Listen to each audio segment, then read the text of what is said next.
The following is a DW Old Testament production. In the last episode, we focused on Genesis chapters 1 through 11 and ended with the genealogy of Abraham, the first patriarch. With his introduction, we go from the mythological to the historical age and arrive on a timeline around 2000 BC.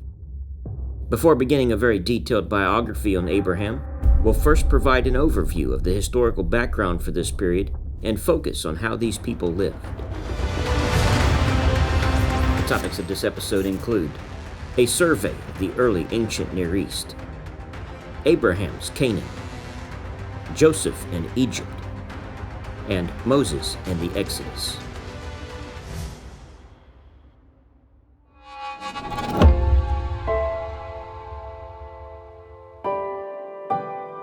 In our last series, we focused on the ancient Near East with extreme detail while providing maps, study guides, and transcripts. In this episode, we'll review the highlights while discussing how these events related to the Hebrews. The founding fathers of ancient Israel settled in Canaan some 1,800 years before the birth of Jesus. The first of them, Abraham, Isaac, and Jacob, made covenants or agreements with God, whom they called Yahweh, in return for his protection and favor, and a land of their own. The 12 sons of Jacob, including Joseph, were considered patriarchs too, and became the namesakes of the 12 tribes of Israel. Later, the prophet Moses combined these tribes into a nation and set the stage for the conquest of the Promised Land. Compared to the Canaanites, the Hebrews, who first appeared sometime after 2000 BC, were primitive, semi-nomadic herdsmen to whom the settled routine of farming was an entirely new way of life.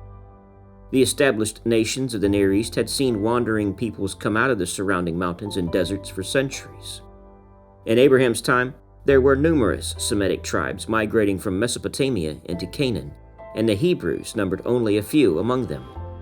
It is understandable then why there are no references to them in the records of the Amorites, Hittites, Canaanites, and Egyptians, through whose lands they passed. These powerful nations had more important problems to contend with than the incursion of a relatively small band of herdsmen. In the more than 5,000 years before Abraham's birth, the peoples of the ancient Near East had witnessed the rise of the world's first civilizations. Men and women in Mesopotamia and Egypt had started that rise by gradually abandoning the cave-dwelling, animal-hunting life their people had led for untold thousands of years. Instead, they now began to live in small towns, to grow crops, and to domesticate animals. Eventually, these small towns grew into larger cities where the arts and crafts of civilization began to emerge. Writing, building, trade, transportation, and organized religion developed. As we've discussed in previous documentaries, the first true civilizations began in Egypt and in Sumer in Mesopotamia. The chief city of Sumer was which is also pronounced Or. There, men raised a ziggurat to the city's god at about the same time Pharaoh Khufu built the Great Pyramid of Giza. The pattern of civilized life that first developed at Sumer was the basis for the great Mesopotamian civilizations that would succeed it for the next 2,000 years.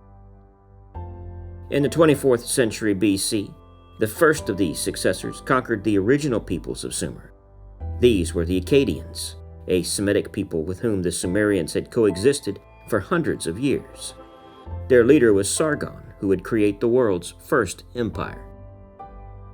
Shortly before the year 2000 BC, the whole Near East entered a dark, turbulent period. All across the Fertile Crescent, waves of people known to us as Amorites invaded and overturned the old centers of power. The Amorites were Semitic tribesmen, semi-nomads, who had been living on the fringes of northwest Mesopotamia and making frequent raids against city-states throughout the area. By the beginning of the second millennium, Amorite kings gained control over most of the north, and within 2 centuries, nearly every important city in Mesopotamia was ruled by Amorites. Throughout these turbulent years, there were great population movements across the Near East, many originating in the early Amorite centers in northern Syria and Mesopotamia. Around this time, Amorite tribesmen poured into Canaan, causing the abandonment of towns across the countryside and destroying major cities like Jericho, Megiddo, and Ai. The chaos gradually declined, and the armed invasions gave way to more peaceful migrations of nomadic clans. Some of these settled in Syria, where they eventually founded a group of powerful city-states headed by Ugarit, Carchemish, Aleppo, and Katna. Others wandered further south into Transjordan, Palestine, and even Egypt. Among those wanderers seeking grazing ground for their flocks were the patriarchs. In later times, ancient Israelite schoolchildren were taught to recite their nation's history, beginning with the words, "A wandering Aramean was my father."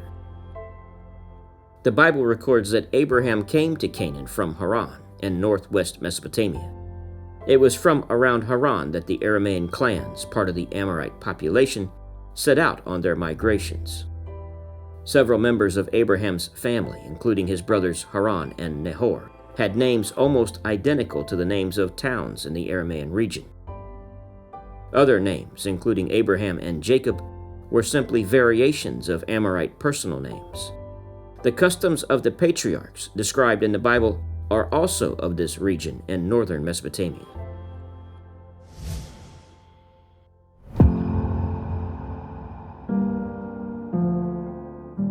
The people Abraham led into Canaan were a clan of semi-nomads, probably numbering no more than a few hundred, who depended on their sheep, goats, and cattle for a living.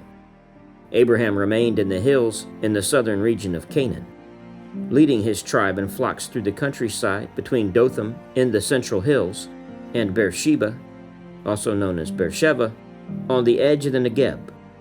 This hill country was a good area for newcomers. Though rugged and heavily wooded, it offered adequate grazing land and was only sparsely settled, lowering the chances of friction to the native population.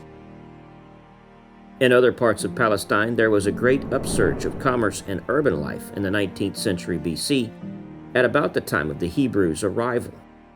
Cities destroyed many centuries before were rebuilt, and new towns founded as the incoming tribes settled down. Within a short time, the newcomers had adopted the language of Canaan and much of its culture. When the patriarchs arrived in Canaan, the two most important Canaanite cities were Gezer, which dominated the southern coastal plain, and Megiddo in the north. Aside from these, there were a great many flourishing towns in the lower Jordan Valley and in the area to the east, now known as Transjordan. Then there were the notorious cities of the plain, south of the Dead Sea. The best known of these were Sodom and Gomorrah. As long as they remained in Canaan, Abraham's people clung to their semi-nomadic ways. They continued to move from place to place, always in search of fresh pastures and a reliable water supply. They lived in tents and, whenever possible, set up their camps near larger towns like Dothan, Shechem, and Bethel for security. Their main base was the purchased burial ground at Machpelah, where they planted grain each spring. Abraham's son Isaac and his grandson Jacob also established ties with particular places in the hill country. Isaac's wanderings were centered in the neighborhood of southern Canaan near Beersheba, where Jacob roamed further north, most often around Shechem and Bethel. Stone altars and pillars of the kind that both Abraham and Jacob erected to God were frequently raised in the Near East. They were often memorials to the covenant or sacred vow, sometimes between two men, but more often between a man and a god. In them, a man would vow to worship a particular god in return for aid and protection. This concept of a personal god was the foundation of the Hebrews' early faith. The covenant between Yahweh and Abraham is described in chapters 15 and 17 of Genesis. "And I will establish my covenant between me and you and your descendants after you, for an everlasting covenant, to be God to you and to your descendants after you, and I will give to you and to your descendants after you all the land of Canaan for an everlasting possession, and I will be their God." Genesis 17, verse 7 to 8. In return, Abraham and his descendants were to signify their fidelity to God by the ritual of circumcision.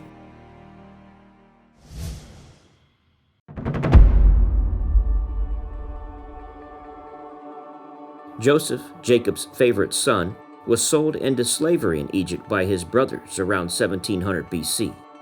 He quickly rose from adversity to become the second most powerful person in Egypt.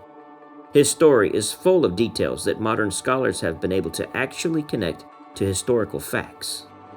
The idea that Joseph, a Hebrew slave, could become the pharaoh's highest governing official is not as fanciful as it might sound.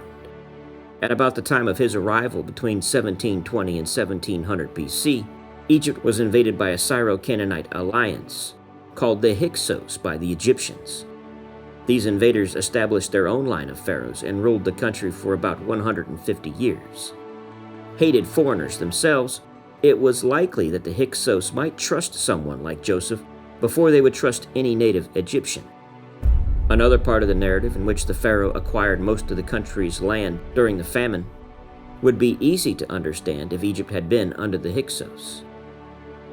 Joseph's ability to interpret dreams would certainly have attracted attention in Egypt, where the ancient arts of magic and divining were highly respected. Also, the various titles given Joseph by Potiphar and the pharaoh are exact translations of the Egyptian offices, and the description of Joseph's swearing in as prime minister came from someone familiar with such ceremonies. Joseph's reunion with his brothers is another event that mirrors historical conditions. It was a period of famine throughout the Near East, and in the time of hardship from famine, it was apparently an old Egyptian policy to allow nomads from other countries into the land, since Egypt often had a surplus of grain in the pharaoh's storehouses. The region of Goshen in the fertile Nile Delta could sustain great numbers of peoples and their flocks, and would have been the logical place for the Hebrews to settle. Thus Israel dwelt in the land of Egypt, in the land of Goshen, and they gained possession in it, and were fruitful, and multiplied exceedingly. Genesis 47:27.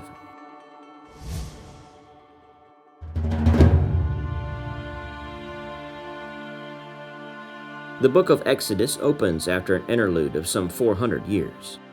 At this point on the timeline, Egypt was vastly different. The Hyksos had long been driven out and native rule had returned to power. At some point, the Hebrews had become enslaved by the Egyptians, who were forcing them to build their temples and farm their land. So they made the people of Israel serve with rigor, and made their lives bitter with hard service in mortar and brick, and in all kinds of work in the field. Exodus chapter 1, 13, 14. The pharaoh responsible for the bondage of Israel is a highly debated topic. Most look to Ramses II, but Pharaoh Thutmose II fits the description in a much better way. His mummy is the only one discovered with cysts or boils, indicating evidence of suffering from a plague. His reign also began successfully but abruptly declined in the end. The Pharaoh of the Exodus remains unconfirmed. With Moses begins the Old Testament's most dramatic story, the most critical events of the Jewish religion, the Passover and the Exodus from Egypt. The Pharaoh's refusal to release the Hebrews and the succession of plagues which God sends down in reprisal results in the final plague killing all the firstborn children in Egypt, but miraculously passing over those of the Hebrews. This would later become celebrated as the Passover feast. With this, the Bible says, the terrified Pharaoh summoned Moses and his brother Aaron and told them, "Rise up, go forth from among my people. Take your flocks and your herds, as you have said, and be gone." Exodus 12:32. Organizing perhaps 3,000 to 5,000 people, Moses set out across the Red Sea, escaping the charioteers that the Pharaoh had sent in a last-minute change of heart. He then turned south toward the region of Mount Sinai to avoid the Egyptian fortresses in the northern part of the peninsula. It is here that Moses went up on a mountain to receive the law and make a covenant, binding Israel forever to the God of the fathers. With the Exodus, the real history of Israel as a nation began.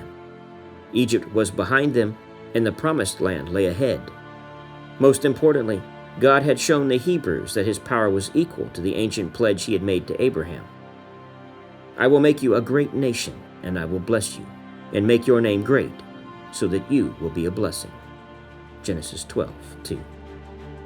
We begin our first detailed biography in the next episode on Abraham.